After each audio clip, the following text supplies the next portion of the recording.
আমি মঞ্জরি। পুরীতে গেলে হোটেল সাগরিকায় উঠতে পারেন। এটি ব্রিটিশ আমলের, খুবই ভালো ব্যবস্থা আছে, খাবারেরও ব্যবস্থা আছে, ব্রেকফাস্ট, লাঞ্চ, ডিনার সবই করতে পারবেন। এবং একদম স্বর্গদ্বারে রাস্তার ওপরেই, সামনেই সি বিচ। সাথে যদি বয়স্ক মানুষ বা কারো যদি শারীরিক অসুবিধা থাকে তাহলে বলবো হোটেল সাগরিকায় উঠতে, তাহলে তাদের কোনো অসুবিধাই হবে না। ইচ্ছে হলে বিচে গিয়ে বসতে পারে বা রাস্তার ধারে রেলিংয়েও বসে উপভোগ করতে পারেন।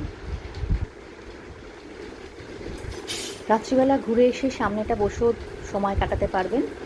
খোলামেলা, খুবই ভালো পরিবেশ, খুবই ভালো লাগবে। এসি নন এসি দুটো রুমেরই ব্যবস্থা আছে। ঘুরে আসতে পারেন হোটেল সাগরিকা।